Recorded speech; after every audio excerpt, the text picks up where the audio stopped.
இது கோவை ஜீவஜோதி கலை தொடர்பகம் பெருமையுடன் வழங்கும் மாதா தொலைக்காட்சியின் அறம் செய். வணக்கம் அன்பான நேயர்களே, மீண்டும் இந்த நிகழ்ச்சியில் உங்களை சந்திக்கிறதுல ரொம்ப மகிழ்ச்சி. கடந்த வாரங்களில் அழகான ஒரு தலைப்பு எடுத்து ஆங்கர் மேனேஜ்மெண்ட், கோபம் எந்த அளவுக்கு நம்முடைய வாழ்க்கையில், அது குறிப்பிட்டு சொல்லணும்னா குழந்தைகளுடைய வாழ்க்கையில் அவங்களுடைய உடல் மன வளர்ச்சியில் எந்த அளவுக்கு அது ஒரு பாதிப்பை ஏற்படுத்துது, அவங்களுடைய உடல் வளர்ச்சி மன வளர்ச்சியில் எந்த அளவுக்கு அவர்களுக்கு அது தடையாக இருக்குது அப்படின்றத பற்றி நம்ம பேச ஆரம்பித்தோம். ரொம்ப சுவாரஸ்யமாக சில விஷயங்கள் பேசப்பட்டு கொண்டே இருந்தது. போன வாரம் என்ன நம்ம பார்த்தோம் அப்படின்றத ஒரு சின்ன ரீகேப் பார்த்துட்டு வந்துடலாமா? ரேண்டமாக யார் ரெடியாக இருக்கீங்களோ அவங்க பேசலாம்.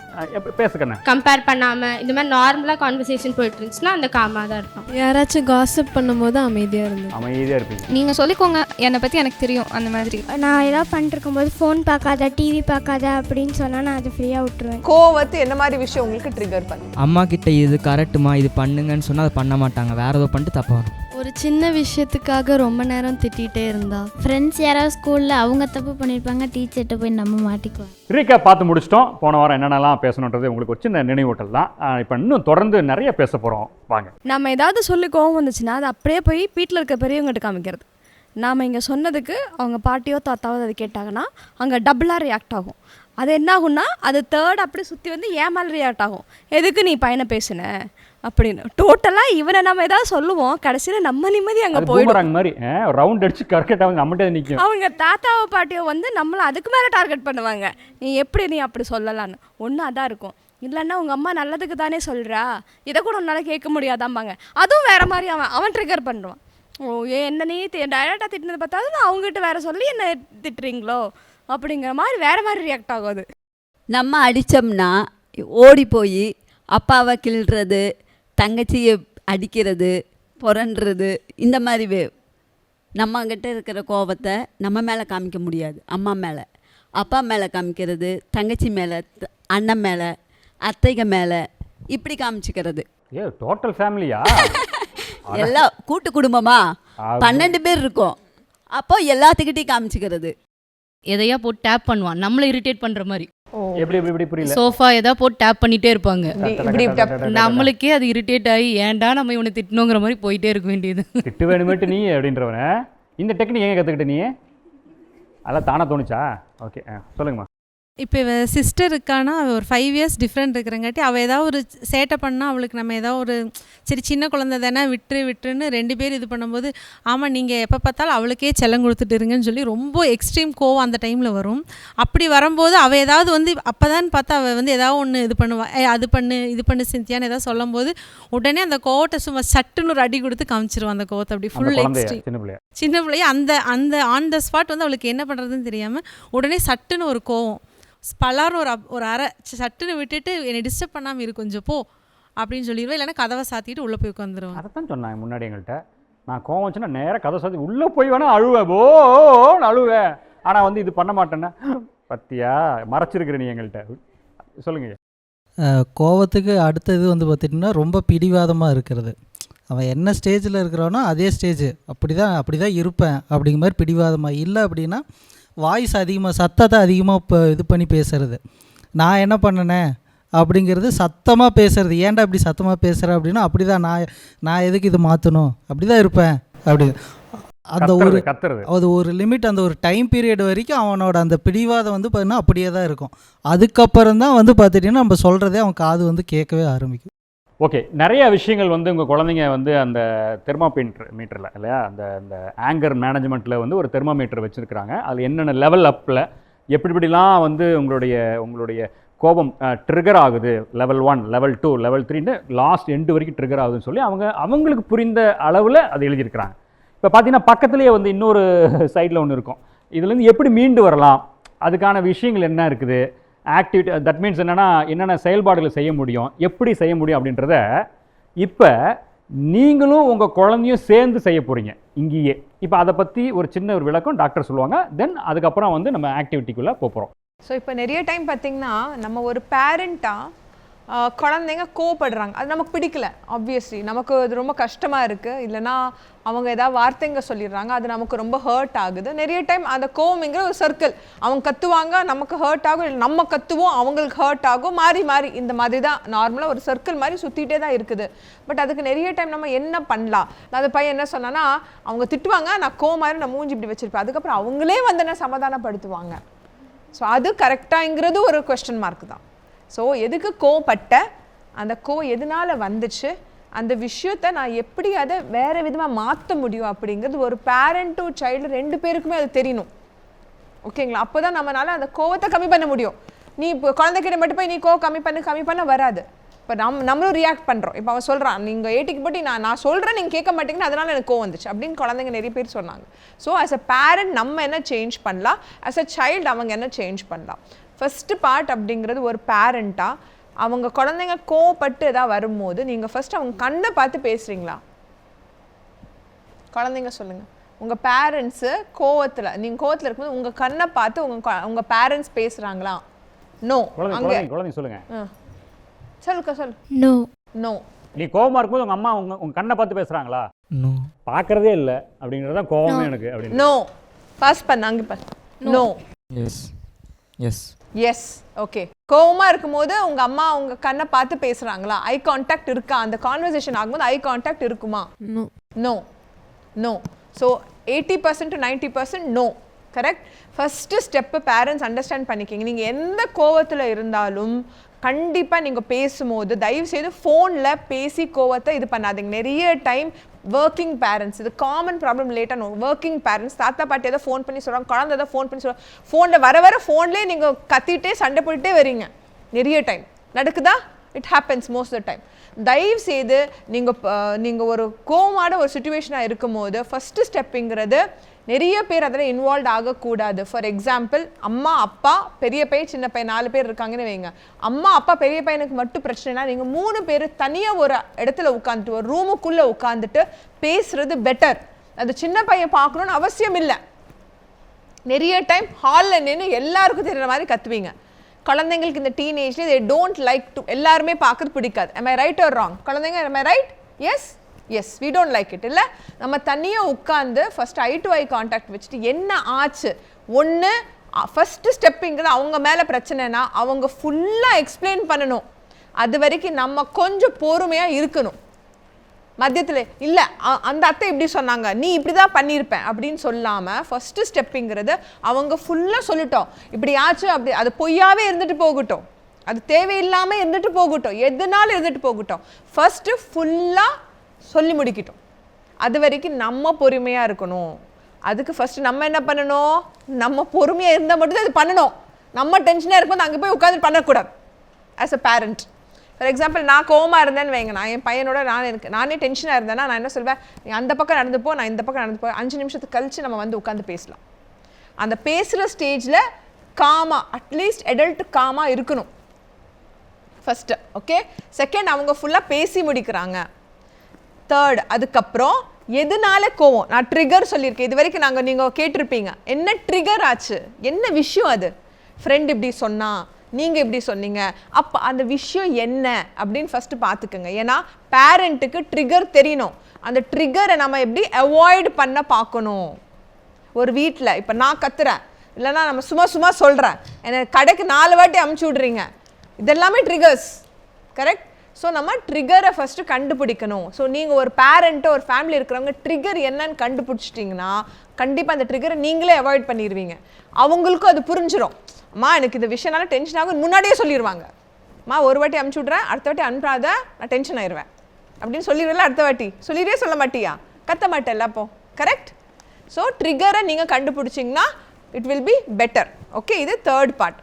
ஃபோர்த் பார்ட், நீங்கள் ஏதாவது ஒன்று டிசைட் பண்ணுறீங்க. இப்போ ஃபார் எக்ஸாம்பிள், அவளோட எக்ஸாம்பிளே நான் எடுத்துக்கிறேன். பாப்பாவோட எக்ஸாம்பிள் என்ன சொன்னால், நான் ஒரு வாட்டி கடைக்கு போயிட்டு வருவேன், செகண்ட் டைம் தேர்ட் டைம் சொல்லும்போது அதுவும் நான் அப்போ தான் உள்ளே வந்திருப்பேன், எனக்கு திருப்பி சொல்கிறாங்க. ஸோ பாப்பா என்ன பண்ணும், நெக்ஸ்ட் டைம் போகிறதுக்கு முன்னாடியே பாட்டிக்கிட்ட, பாட்டி நான் கடைக்கு போகிறேன், என்னெல்லாம் வேணும்னு கரெக்டாக சொல்லிடுவேன், நான் திருப்பி போக மாட்டேன் பாட்டி, எழுதி கொடுத்துருங்க, சொல்லுங்கள், 2 நிமிஷம் நீ வெயிட் பண்ணோம், மா பால் கொண்டு வா அப்படின்னோட நீ காசு எடுத்து கிடக்கடன்னு கடைக்கு போனால் மிஸ் ஆயிரும். நின்று பாட்டிக்கிட்ட என்னெல்லாம் வேணும்னு சொல்லுங்கள், நான் திருப்பி போக மாட்டேன்னு சொல்லிடு. அவங்க 2-3 விஷயம் சொல்லிட்டோம். அதுக்கப்புறம் நீ போகிற வந்ததுக்கப்புறம் பட்டனை வாங்கிட்டு இப்போ எனக்கு வேறு வேலை இருக்குன்னு சொல்லி விட்டுறணும். ஸோ 2 சைட்லேயும் அட்ஜஸ்ட் ஆயிடுச்சா, அப்போ கோவம் வராது. ஸோ இந்த மாதிரி நீங்கள் இப்போ உங்கள் குழந்தைங்களோட சேர்ந்து ஸ்பெஷலி மேலே இருக்கிற ஃபஸ்ட்டு 3 ஃபியூரியஸ், ஆங்க்ரி, ஃப்ரஸ்ட்ரேட்டட், மேலேருந்து 3 இருக்கிறத எப்படி நீங்கள் காம் டவுன் பண்ணலாம். காம் டவுனோட பெஸ்ட் டெக்னிக் அப்படிங்கிறது ஃபஸ்ட்டு கவுண்டிங். கோவம் வந்தால் நம்ம ஜஸ்ட்டு 1 2 3 அந்த மாதிரி 10 வரைக்கும் கவுண்ட் பண்ணுறது, காம் டவுன் பண்ணுறது ஃபஸ்ட்டு. 2வது அந்த இடத்துலேருந்து மூவ் பண்ணுறது. ரொம்ப கை ஓங்குற அளவுக்கு வந்துச்சுன்னா அங்கேருந்து நம்ம விலகிடணும், கொஞ்சம் காம் டவுன் பண்ணி திருப்பி வந்துடணும். இது செகண்ட் டைப் நீங்கள் பண்ணிக்கலாம். 3வது பேர் சில பேர் என்ன பண்ணுவாங்கன்னா எழுதுவாங்க கோவத்தை, இப்படி பண்ணிட்டா ஏன் இப்படி பண்ணாங்க, எழுதும் போது அந்த கோவம் எங்கே வெளிப்படுத்துகிறாங்க. சில பேர் ட்ரா பண்ணுவாங்க, சில பேர் மிரருக்கு முன்னாடி பேசி அந்த பர்சன், ஃபார் எக்ஸாம்பிள் அம்மா மேலே கோவம் அப்படின்னு சொன்னீங்கன்னா அம்மா மிரரை நினச்சி கத்திடுறது மிரரில். ஸோ இந்த மாதிரி நிறைய டெக்னிக்ஸ் இருக்குது. ஓகே, ஸோ நீங்கள் உங்கள் பேரண்ட் கிட்ட டிஸ்கஸ் பண்ணிவிட்டு என்ன காமிங் டெக்னிக் நீங்கள் யூஸ் பண்ணலாம் அப்படின்னு நம்ம எழுதிக்கலாம். ஓகேங்களா? டன். பென்சில்ஸ் நம்ம கொடுக்கலாமா? யா.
ஸோ வெல்கம் பேக் அன்பான நேயர்களே. குழந்தைங்களுக்கு ஆக்டிவிட்டி கொடுத்தோம், இப்போ குழந்தைங்களோட சேர்ந்து பெற்றோர்களுக்கும் ஆக்டிவிட்டி கொடுத்துருக்குறோம். பயங்கரமாக வேலை செஞ்சுருக்கிறாங்க அப்படியே குழந்தைங்களும் பெற்றோர்களும். அந்த ஆக்டிவிட்டிக்கு முன்னாடி அவங்களும் நம்ம கொஞ்சம் பேசின விஷயங்கள், டாக்டர் வந்து அந்த ஆக்டிவிட்டி முன்னாடி கொடுத்த சில இன்ஸ்ட்ரக்ஷன்ஸ் இதெல்லாமே சேர்ந்து அழகாக அவங்க ஒரு புரிதலோடு இந்த விஷயத்தை செஞ்சுருப்பாங்கன்னு நான் நம்புகிறோம். பார்க்கலாம் எப்படி அதனுடைய ஆக்டிவிட்டியுடைய ரிசல்ட் வந்திருக்குன்னு சொல்லி. ஸோ டாக்டர், இப்போ நம்ம பார்த்துடலாங்களா? கண்டிப்பாக. நம்ம இப்போ அந்த ஆங்க்ரி அப்படின்ற ஒரு ஸ்டேஜில் என்ன மாதிரி காமிங் டெக்னிக்ஸ் அப்படின்னு நீங்கள் டிசைட் பண்ணியிருக்கீங்க? குழந்தைங்களை பற்றி பேரண்ட்டோ இல்லை கிராண்ட் பேரண்ட்டோ டீச்சர்ஸோ யார் கம்ப்ளைண்ட் பண்ணாலும் உடனே அவங்கள வந்து நான் எதுவுமே கேட்க மாட்டேன். என்ன நடந்துச்சு, ஏன் இப்படி நடந்துச்சுன்னு நான் எதுவுமே எப்போவுமே கேட்டதில்லை. நான் வந்து சாதாரணமாக எப்பவும் போல் ரன் பண்ணுவேன், எப்பவும் போல் அவங்க கூட பேசுவேன், எப்பவும் போல் இருப்பேன். சாப்பிட்டுட்டு அதுக்குன்னு கொஞ்சம் டைம் ஒதுக்கிக்குவேன். ஒரு நான் 9 o'clock சாப்பிட்றேன்னா 8:30க்கே சாப்பிட்டுக்குவேன். சாப்பிட்டுட்டு பெட்டுக்கு போனதுக்கப்புறம் ஒரு 5 நிமிஷம் ப்ரேயர் முடிச்சு என்ன நடந்துச்சுன்னு சொல்லி கேட்பேன். ஏன்னா அந்த டைம் அவங்க கோபமாவோ இல்லை மற்றவங்க அவங்கள திட்டும் போதோ அந்த உள்காயத்தோடு இருப்பாங்க. அந்த டைம் நான் எதுவுமே அவங்கள டிஸ்கஸ் பண்ண மாட்டேன். ஸோ என்ன நடந்துச்சோ வாட் எவர் ஹேப்பன் விட்டுட்டு அந்த ஃப்ரீ டைம் அவன் கூட சகஜமாக நான் பழகினதுக்கப்புறம் அவனை நார்மல் ஸ்டேஜுக்கு கொண்டு வந்ததுக்கப்புறம் நான் கேட்பேன் என்ன நடந்துச்சுன்னு. கேட்கும்போது தான் அவன் ஓப்பனாக எதாக இருந்தாலும் எங்கிட்ட சொல்லுவான். நம்ம அந்த டைமே கேட்டோம்னா அவன் பேரில் இருக்கிற நல்லதை மட்டும்தான் அவன் வந்து நியாயப்படுத்துவானே தவிர அவன் எந்த இடத்துல தப்பு பண்ணனான்னு சொல்லவே மாட்டான். ஸோ ஃபுல் ஸ்டோரியும் கேட்டதுக்கப்புறம் இந்த இடத்துல நீ இதை கரெக்ட் பண்ணியிருந்தா இந்த விஷயம் நடக்காமல் இருந்திருக்கும் அப்படின்னு சொல்லும்போது ஹி ஆல்சோ ரியலைஸ்ட். அந்த மாதிரி இருக்கிறப்போ அதை அவனை ரியலைஸ் பண்ண வச்சுட்டு நெக்ஸ்ட் டைம் இது வராமல் இருக்கிறதுக்கு என்ன பண்ணணும், இதனால் உன்னோட இமேஜஸ் எப்படி வந்து கெட்டுடுச்சு அப்படிங்கிறத நான் அவனுக்கு எஜுகேட் பண்ணுவேன். ஸோ நெக்ஸ்ட் டைம் அந்த மாதிரி வரும்போது அட்லீஸ்ட் நம்ம என்ன சொல்லியிருக்கோங்கிறத அவன் ஞாபகப்படுத்துறதுக்காவது ஒரு சான்ஸாக இருந்திருக்கும். சூப்பர் சூப்பர் சூப்பர், அருமை அருமை அருமை, நல்ல ஒரு விஷயம். ஓகே, வேற நெக்ஸ்ட். எதிர்பார்ப்புகள் இருக்கிறனால தான் ஏமாற்றங்கள் வருது. அதனால் அந்த குழந்தைங்கள்ட்ட வந்து நம்ம எதிர்பார்த்து ஒவ்வொரு விஷயத்தையும் சொல்லும் போது தான் அது அவங்களுக்கான அதில் இன்ட்ரெஸ்ட் இருக்காது. அது ஆனால் நம்ம திணிப்போம். இதை பண்ணு இதை படி அப்படின்னு சொல்லி நம்ம இல்லை ஆக முடியலன்றதை அவங்கள்ட்ட திணிப்போம். அப்போ அவங்க வந்து அந்த ஏமாற்றத்தையும் அதையும் அந்த கோபமாக காமிப்பாங்க நம்மள்ட்ட. அப்போ வந்து நம்ம அப்பா அம்மா எவ்வளோ கஷ்டப்படுறோம் இல்லை அப்படி இப்படின்னு சொல்லும் போது அவங்களுக்கு இன்னமும் இதையே சொல்கிறாங்களேன்னு சொல்லிட்டு அது ஒரு கோபம் வருது. முடிஞ்ச வரைக்கும் நம்ம ஒரு எக்ஸாம்பிளாக இருக்கணும். அவங்களுக்கு என்ன பிடிக்கலன்றது தெரிஞ்சு நம்ம அவங்கள்ட்ட நம்ம ஒவ்வொன்றையும் செய்யும் போது அது ஒரு ஏமாற்றம் போகாது, கோபம் போகாது. நம்ம என்ன தான் பார்த்தாலும் அவங்களுக்கு ஒரு நிறைவுன்றது இருக்கவே மாட்டேங்குது. லைஃப்பில் வந்து பார்த்திங்கன்னா நான் என் பொண்ணோட தான் இருப்பேன், பெரும்பாலும் நான் ஒர்க் ஃப்ரம் ஹோம் தான். ஆனால் வந்து நம்ம பெரும்பாலும் என் குழந்தையோடு தான் இருப்பேன் நான், எதுனாலும் சரி, சந்தோஷம் துக்கம் எதுனாலும். ஆனால் அவங்க பார்த்திங்கன்னா அந்த கோபத்தை நம்மள்ட்ட தான் காமிப்பாங்க. அது வந்து சொல்லணும்னு நினைக்க மாட்டாங்க. நம்ம எவ்வளோ ஃப்ரெண்ட்லியாக இருந்தாலுமே நம்மள்ட்ட வந்து அம்மா இவ்வளோ ஃப்ரெண்ட்லியாக இருக்காங்களேன்னு சொல்ல மாட்டாங்க. ஏன்னா அவங்க என்னத்தை சொல்லணும் எதை சொல்லணும், ஆனால் அது ஒரு 2 வாரமோ 3 வாரமோ அவங்களா சொல்கிற மாதிரி இருக்கும். அது வந்து அதை நம்ம தான் க்ரியேட் பண்ணிக்கணும். அதை அந்த ஃப்ரெண்டு அந்த இதை வந்து ஃப்ரெண்ட்லி அந்த இதை அது வந்து நம்மளோட இதை திணிக்காமல் இருந்தாலே பாதி பிரச்சனைகள் குறைக்கப்படும் நான் நினைக்கிறேன். கோபங்கள் வராது அவ்வளவா. Very good very good. What was a point? நீ என்ன டிசைட் பண்ணிக்க? ஆங்கிரியா இருக்கும்போது நீ எப்படி ட்ரை பண்ணலான்ட்டு இருக்கு, எப்படி நீ அதை காம் பண்ணலான்ட்டு இருக்கு? என்ன இல்லை, அந்த இடத்துல அமைதியாக இருந்துட்டு அது என்னோட சைடு தப்பாக இருந்துச்சு அப்படின்னா நான் அதை ரியலைஸ் பண்ணணும். அது மோஸ்ட்டாக வந்துட்டு அந்த இடத்த விட்டு நகர்ந்து போகணும். போயிட்டு அதுக்கு அடுத்து என்ன பிரச்சனையாக இருந்தாலும் பொறுமையாக வந்து அதுக்கு அடுத்து பேசணும். அந்த இடத்துல அப்போதைக்கு எதுவும் முடிவு பண்ணக்கூடாது. மூவ் அவே, அங்கேருந்து move away, think, come back. Okay, good. அவன் எல்லா விஷயத்துக்குமே கோவப்படுவான், இந்த விஷயத்துக்கும் கிடையாது. அப்போ நான் அவன்கிட்ட சொல்லுவேன், நான் எல்லாமே அவனுக்கு வந்து நீ ஒரு வீடியோ எடுத்து காட்டுவேன், நான் இவங்களை வச்சு இதெல்லாம் நீ பார்த்தினாக்கா உனக்கு வந்து நான் எதுக்கு கோவப்படுறோங்கிறதுல வந்து அதில் வந்து நீ விடுபட்டு வரலாம், நீயே உன் நல்லதுக்கு தான் சொல்கிறேன். நான் இவன் சொல்லுவேன், நான் நல்லா படிக்கிறேன், நான் இப்படிக்கிறேன். உனக்கு படிப்பு மட்டும் முக்கியம் இல்லை, படிப்பும் வேணும் ஒழுக்கமும் வேணும். ஒழுக்கம் இருந்து படிப்பு இல்லைன்னா கஷ்டம். ரெண்டுமே உங்கள்கிட்ட இருந்தால் தான் உன்னுடைய ஃப்யூச்சருக்கு நல்லாயிருக்கும் நான் சொல்லி கொடுப்பேன். நான் அப்போ நான் ஒவ்வொரு இடத்துக்கு போகும்போது இந்த முதியோர் இல்லம், இந்த அனாதை குழந்தைங்க இதுக்கெல்லாம் நான் கூட்டிகிட்டு போய் அவன்கிட்ட காட்டுவேன். நான் அதனால தான் உன்னை வந்து நல்ல வழி கொண்டு வரணும்னு சொல்லி தான் நான் வந்து உன்னைய வந்து எல்லா விஷயத்துக்குமே உன்னைய கண்டிஷனாக நான் இருக்கிறேன். நீ இதை வந்து புரிஞ்சுக்க, நீயே நான் கோவப்படுறத வந்து நீ அதை பெருசாக எடுத்துக்காதன்னு சொல்லி நான் அவன்கிட்ட சொல்லுவேன். ஃபஸ்ட்டு அவங்க சொல்கிறத நான் புரிஞ்சுக்கணும், அவங்க எதனால கோவப்படுறாங்கிறத நான் தெரிஞ்சுட்டு அதுக்கப்புறம் நான் அவங்கள நான் சொல்லணும், எதெல்லாம் இப்படி நான் இது பண்ணுறனால எவ்வளோ பிரச்சனை வரும், அதனால் நீ கொஞ்சம் புரிஞ்சுக்குமா அப்படின்னு நான் எக்ஸ்பிளைன் பண்ணுறதுக்கு நான் கரெக்டாக இருக்கும். கரெக்ட். நீங்க ஃபர்ஸ்ட் புரிஞ்சு நீங்க எக்ஸ்பிளைன் பண்ற நிலைமையில இருந்தா மட்டும்தான் அவங்களுக்கு நான் கரெக்டாக கொண்டு போக முடியுங்க. அவங்க கோவப்படும் போது நான் பேசாமல் இருந்துருவேன். அப்போ அவன் என்கிட்ட வருவான், திருப்பி திருப்பி பேசுகிறதுக்கு வருவான், நான் பேச மாட்டேன். அப்போ என்ன பண்ணுவான், அவனாவே ரூம்குள்ளே போய் உட்காந்துட்டு ஒரு 1 hour டைம் எடுத்துக்கிடுவான். திருப்பி வந்து அம்மா நான் செஞ்சது தப்பா, எதுவும் தப்பாக பண்ணிட்டேனா, சாரி இனிமேல் பண்ண மாட்டேன் அப்படின்றவாரு. அப்போ அதுலேருந்து அதுக்கப்புறம் நான் அவன் எடுத்து சொல்லுவேன், நீ இந்த தப்பு நீ பண்ணியிருக்க. ஏன்னா அவனும் கோவமாக இருந்து நானும் கோவமாக இருந்து அதுக்கு ஆன்சர் பண்ணோம்னா சொல்யூஷன் வராது. அப்போ அவராகவே புரிஞ்சுக்குருவார், சரி நான் இன்னுமே பண்ண மாட்டேங்கம்மா, சாரிங்கம்மா அப்படி. Okay, good, very good, very good. நீங்கள் இப்போது நம்ம வந்து அவங்களுக்கான ஸ்பேசஸ் வந்து நம்ம நிறையா கொடுக்கணும். இப்போ அவங்க வந்து ஏதாவது ஒன்று நம்ம சொல்ல வராங்க அப்படின்னா கூட நம்ம வந்து இப்போ இருக்கிற இந்த காலகட்டம் இந்த ஜென்ரேஷனில் வந்து நமக்கு அதுக்கான ஸ்பேஸ் கொடுக்குறதே இல்லை. ஒர்க்கிங் பீப்புள்ஸாக இருந்தாலும் வீட்டில் இருக்கவங்களாவே இருந்தாலுமே நம்ம சும்மா ஏதோ ஒர்க் அதை இதையும் பண்ணிகிட்டே இருக்கோம், அவங்களுக்கான ஸ்பேஸ் கொடுக்குறதில்ல. ஆக்சுவலி அதுவே அவங்களுக்கு வந்து கொஞ்சம் ஒரு மாதிரி டிப்ரெஷன் லெவலில் வீட்டில் இருக்காங்க கொண்டு போகுது. அதுக்கு நம்ம வந்து இனி வந்து ஃபர்தராக வந்து அந்த குழந்தைகளுக்கான ஸ்பேஸ் கொஞ்சம் நம்ம கொடுக்க ஆரம்பித்தா அவங்க நம்மகிட்ட வந்து நல்லா ஃப்ரீடமாக பேசுவாங்க, எல்லா விஷயங்களும் ஷேர் பண்ணுவாங்க. மெயினாக அவள் மோஸ்ட்லி வந்து ஸ்கூல்லேருந்து வந்த உடனே அப் டு டேட் எல்லாமே நடந்தது அத்தனையும் சொல்லுவான். ஆனால் நான் பாதி கேட்பேன், பாதி வந்து வீட்டுக்கு வந்தோன்னா ஒர்க் இருக்குதுன்னு சொல்லி அப்படி கொஞ்சம் ஸ்கிப் பண்ணிடுவேன். ஸோ அதை வந்து இனி நான் பண்ணாமல் கொஞ்சம் அவளுக்கான ஸ்பேஸ் நம்ம கொடுக்கும்போது இன்னும் அவள் நல்லா என் கூட மிங்கிள் ஆவான். அதே மாதிரி மெயினாக வந்து நம்ம குழந்தைகிட்ட யாராவது நம்ம சொல்லிட்டோம்னா டக்குன்னு உடனே அவங்க அப்படி சொல்லிட்டாங்க இப்படி சொல்லிட்டாங்கன்னு அந்த மென்டாலிட்டி எடுத்துக்காமல் நம்ம குழந்தை பற்றி நமக்கு தெரியும்ல அப்புறம் என்ன அப்படிங்கிற மாதிரி அவங்களுக்கான இது கொடுக்கும்போது அவங்க வந்து இன்னும் நம்மளை பிலீவ் ரொம்ப பண்ணுவாங்க. அவங்க நம்மளை மீறி எங்கேயும் அவங்க வந்து போயிட மாட்டாங்கிற கான்ஃபிடென்ட் நமக்கு இருக்கும். Very good, super. நீ என்ன பண்ணலான் இருக்க? நெக்ஸ்ட் டைம் நீ ரொம்ப கோவப்பட்டா வாட் வில் யூ டூ? எனக்கு கோவம் வந்துச்சுன்னா அதை கண்ட்ரோல் என்னை பொறுத்த வரைக்கும் எனக்கு கோவம் வந்துச்சுன்னா அதை கண்ட்ரோல் பண்ண முடியாது தான். ஆனால் அதை கண்ட்ரோல் பண்ணணும்னு நினச்சேன்னா நான் வந்து சாக்லேட் ஒன்று எடுத்து வாயில் போட்டேன்னா அது அப்படியே அந்த காம்னஸ் கிடச்சிடும். ஸோ அந்த காம்னஸ் கிடச்சிதுன்னா அப்போ நமக்கு கொஞ்சம் ஒரு மென்டாலிட்டி கிளியர் மென்டாலிட்டி இருக்கும்ல. ஸோ நான் வந்து எப்போவுமே சாக்லேட் வச்சுருக்கேன். ஓவர் கோவம் அந்த எக்ஸ்ட்ரீம் அந்த இது இருக்கும்போது நான் கண்டிப்பாக என்கிட்ட சாக்லேட் இருக்கும். பேரண்ட்ஸுங்கிறவங்க பிள்ளைகளுக்கு நல்லது தான் பண்ண போகிறாங்க. அந்த விஷயத்தை வந்து அவங்களுக்கு வந்து நம்ம புரிய வைக்கிறதுக்கு என்ன முயற்சியோ அதை நம்ம பண்ணணும்.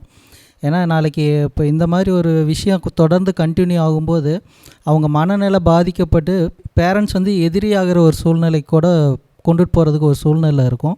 பட் அந்த மாதிரி சுச்சுவேஷனில் அவங்க பேரண்ட்ஸுங்கிறவங்க அவங்க நல்லதுக்கு தான் பண்ணுறாங்கங்கிற அந்த முயற்சியை வந்து அவங்களுக்கு அந்த திங்கிங்கை கொண்டு வரதுக்கு முயற்சி பண்ணலாங்க. நம்மளால் முடிஞ்சதை வந்து சொல்லணும் அவங்களுக்கு, இப்படி இருங்க தம்பி. அதனால தான் பேரண்ட்ஸ்க்கும் நம்ம நல்வழிக்காக தான் நம்ம கொண்டு போகிறோம். உங்களை எந்த ஒரு இந்த வழி கெட்ட வழிக்கு நம்ம கொண்டு போகிறது கிடையாது. நம்ம நல்வழியில் வந்து நீங்கள் அந்த தப்பை மறுபடியும் பண்ணாதீங்க.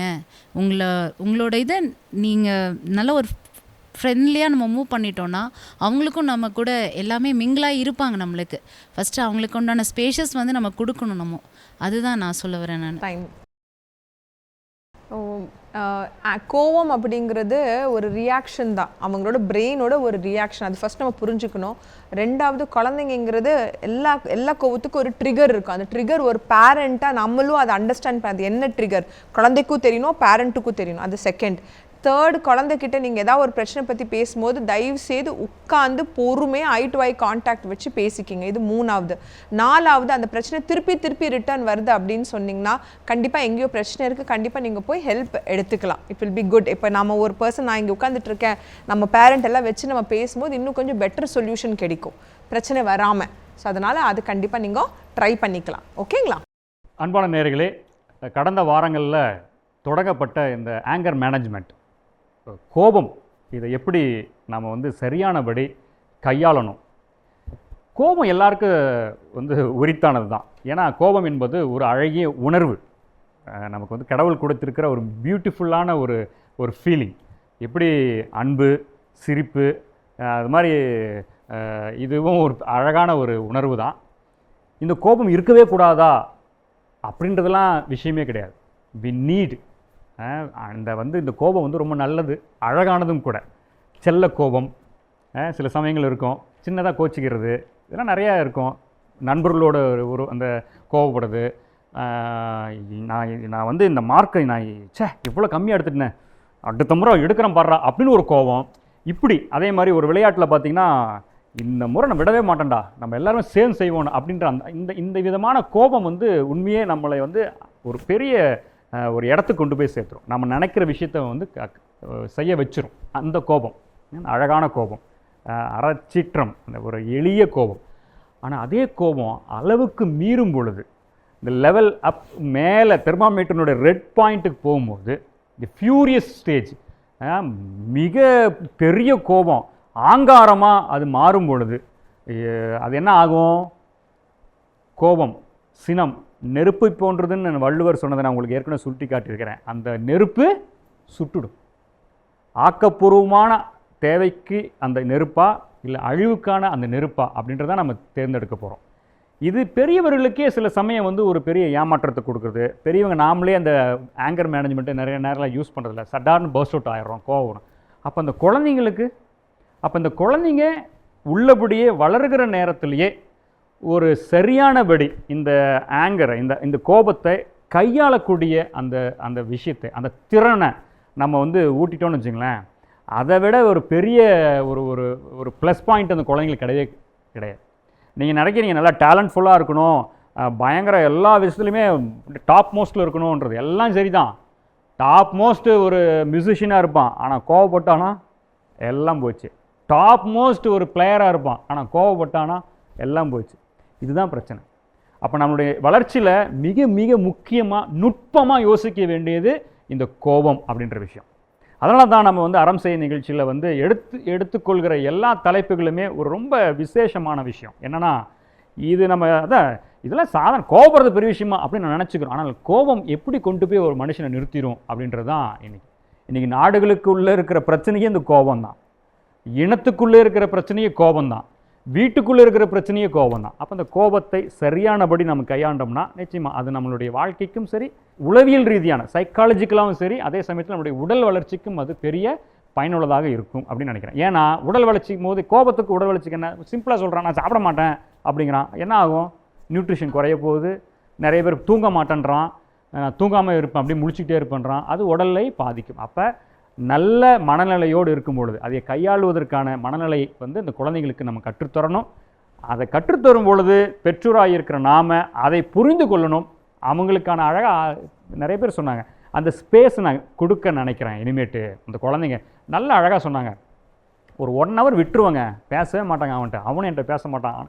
அப்புறம் ஒரு லேட்டராக அவனையா வந்து என்கிட்ட வந்து அப்படியே பேசுவான். அதே சமயத்தில் இன்னொரு அம்மா சொன்னாங்க, அவன் வந்து அப்படி விட்டாதாங்க வந்து அவன் என்னென்னலாம் தப்பு செஞ்சான்றதை அவனே புரிஞ்சிக்க முடியலன்னா ஆரம்பத்தில் பேசினோம்னா அவன் தன்னை நியாயப்படுத்துவான், அவனுக்குள்ளே இருக்கிற அந்த பிரச்சனையை பற்றி பேச மாட்டான்னு அழகாக விவரிச்சிருக்கிறாங்க.